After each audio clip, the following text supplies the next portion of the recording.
Kama tulivyojadili kwenye episode iliyopita kuhusu kanisa Katoliki kufanya kazi za Freemason wakijificha kwenye kivuli cha Ukristo, kama ilivyoelezwa kwenye kitabu cha Morals and Dogma. So leo tutachambua kiapo cha Knight Templars ambao ni degree ya juu kabisa ya Freemason. Wakati wa sherehe au kusimikwa kwa degree hii, moja ya hatua au tambiko ni kulala katika chumba cha giza kikiwa na Biblia, mshumaa na fuvu la kichwa cha mtu. So Freemason atachukua kiapo kama unavyokiona kwenye skrini. Baada ya hapo atakunywa wine au divine kutoka kwenye fuvu hilo. Na endapo atakiuka hicho kiapo, watamgawa au kukatwa vipande na kichwa chake kitaning'inizwa kwenye msitimu au mnara kama onyo kwa wengine. Also, ukienda kwenye website yao wanasema kwamba wanaupa kipaumbele au wanaheshimu zaidi the divine feminine of their God, ambao ni equivalent na kitu ambacho Katoliki wanafanya. Tunaye mama yetu Bikira Maria, mama mpendwa mwana wa Maria. So tukitaka kuomba hatuombi sanamu la Bikira Maria, Mungu sio sanamu. So ukitaka kuomba unaenda mbele za Bwana, kwa maana Mungu Baba kupitia Yesu Kristo kwa kuongozwa na Roho Mtakatifu. Ndio maana tunapata neno Trinity au utatu utakatifu. So Mungu hawezi kumweka kwenye sanamu. So huyu Bikira Maria au divine feminine of Knight Templars ni nani? Helena Blavatsky ambaye alikuwa na degree ya Freemason tuliona kiapo chake hapo juu, anasema kuwa Bikira Maria wa kanisa Katoliki of course ni rebrand au mwendelezo wa kuabudu Isis ambaye ni moja ya miungu ya Misri. Kama unavyoona hapo kwenye screen, sawa? Analinganisha kati ya miungu ya Misri ya Kihindi pamoja na Bikira Maria wa Katoliki. Hapo nataka kuongezea pia kwamba alichokiongelea Blavatsky hapo akimlinganisha Isis na Mary au Bikira Maria wa kanisa Katoliki ni the same thing hicho kitabu kinachozungumzia hapo kingine hapo unachokiona kwenye screen. Ni the same thing, naye anaongelea hivyo. Na kumbuka hizi sources zote zinazokuelekeza hapo ni za miaka 1800 na. Okay. Kwenye screen unaona hapo wana hiyo msalaba wanaoita Tau Cross. Na msalaba ulikuwa unavaliwa na Wamisri kama alama ya mungu wao Kenobus. Ukigugo huyo mungu aliyotajwa hapo inakupeleka moja kwa moja kwa Vinshu ambaye ni moja ya miungu wa Kihindi. Ni mungu wa kuharibu wa Kihindi ambaye pia ametajwa na Helena Blavatsky kama tulivyoona hapo mwanzo. So huo msalaba alama yake ni T. Hiyo Tau Cross alama yake ni T. So T ukiziweka T4 ukiwa umezigeuza ndio unapata hiyo Tau Cross. Kwa hiyo unaweza kaweka T kama T au T4 kama inavyoonyeshwa hapo. Au vile vile huu msalaba unavaliwa na mtu mwenye degree ya 7 ya Freemason ambao wenyewe inakuwa na T3.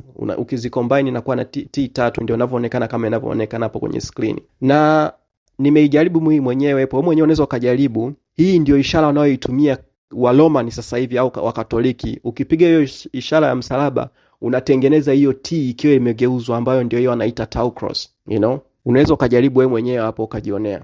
So huo msalaba unaouona hapo wanaoita Maltese Cross. Hiyo neno Maltese wametoa kwenye neno Malta ambao ni grupu lingine la Freemason la kanisa Katoliki. So kulingana na hicho kitabu unachoona kwenye screen hapo, hiyo Maltese Cross, huo msalaba ulikuwa unavaliwa na bishop au padri wa Holas kipindi cha Misri. Vile vile kama unaona kwenye screen hapo anasema kwamba Eucharist ambao ndio kile kimkate wanachocha wa Katoliki unawakilisha Mungu jua, na kile kikombe sijui anakitaje kinamaanisha mwezi, yani au Mungu mwezi.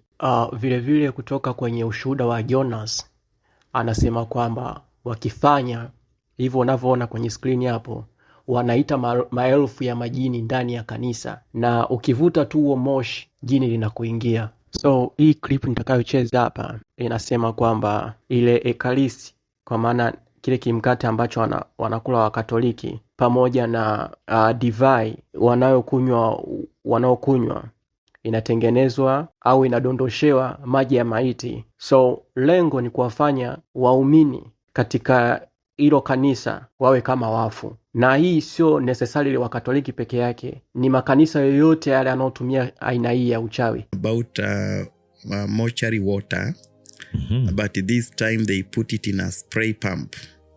You've seen these pastors in the television spraying people even in the mouth. That is mortuary water actually.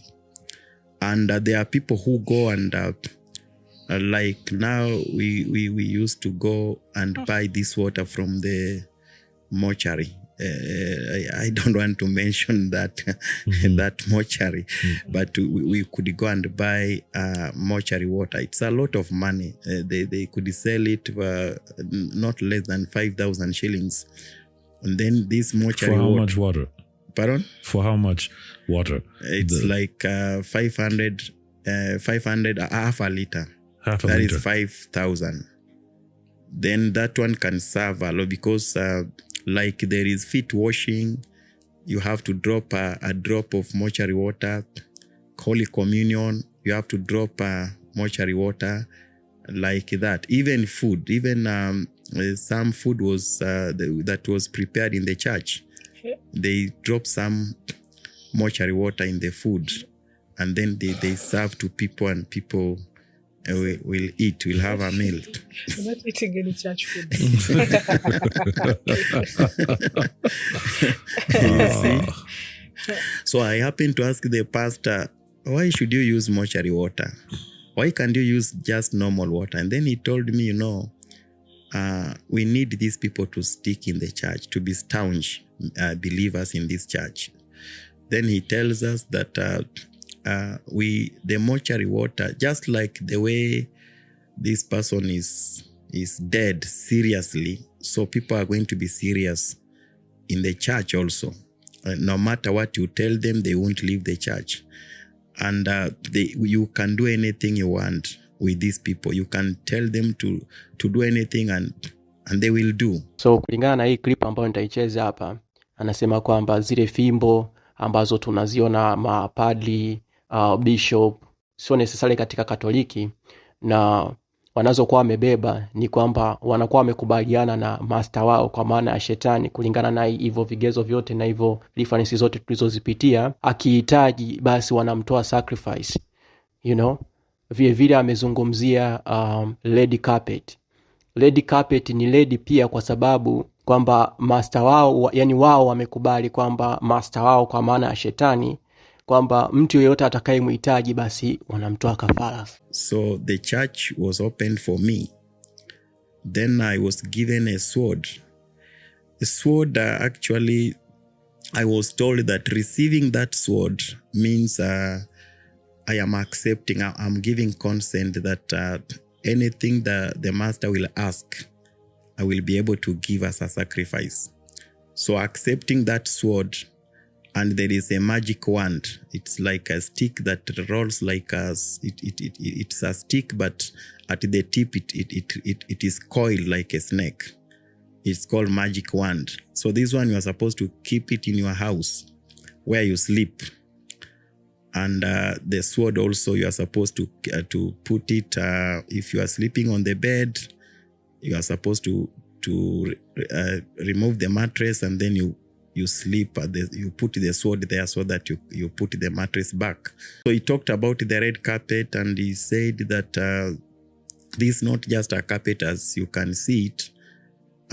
It's red because we have accepted that sacrifices have to be taken from this church.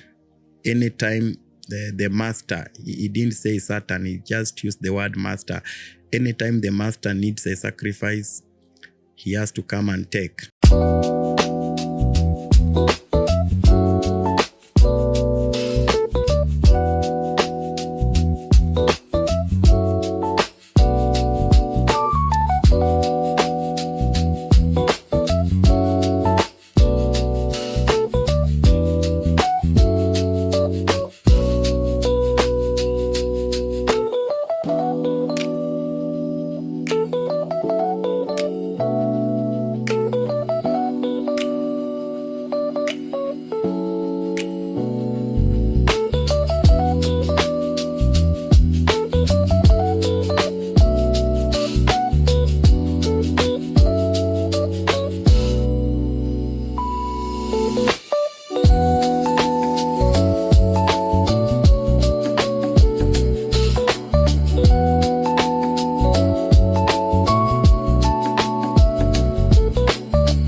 And the woman was arrayed in purple and scarlet color, and decked with gold and precious stones and pearls, having a golden cup in her hand full of abominations and filthiness of her fornication.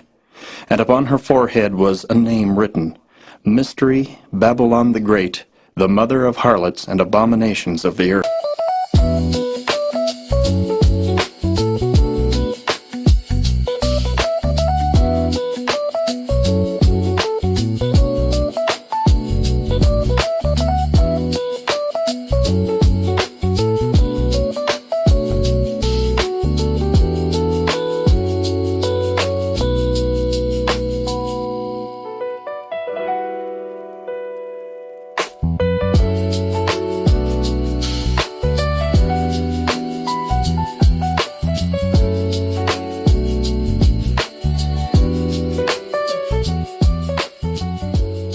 So huo msalaba unaouona hapo wanaoita Cross of Lorraine katika Freemason au Satanism unamaanisha betrayal au the win of Satan juu ya Yesu, yani ushindi wa shetani dhidi ya Yesu Kristo.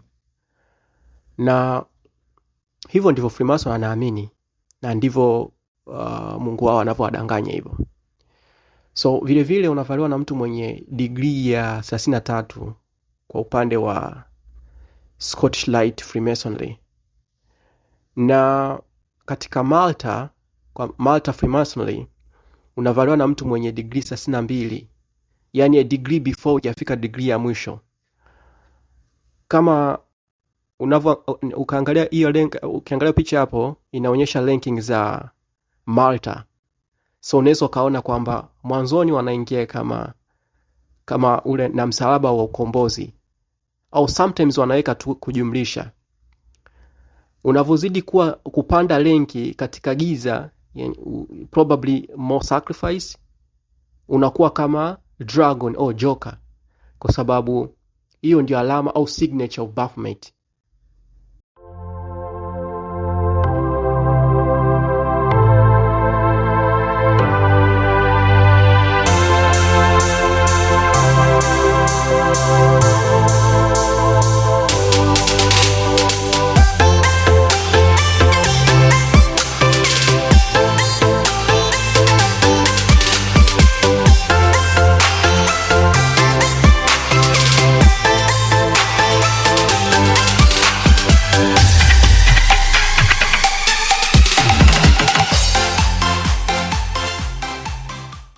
So again, hizo alama unazoziona kwenye screen hapo,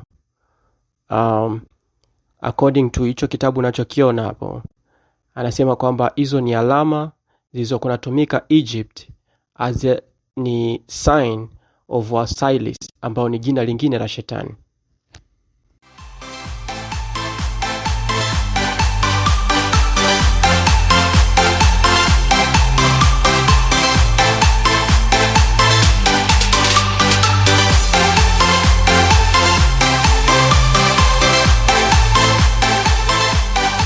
This is the sign of the horn, a curse sign.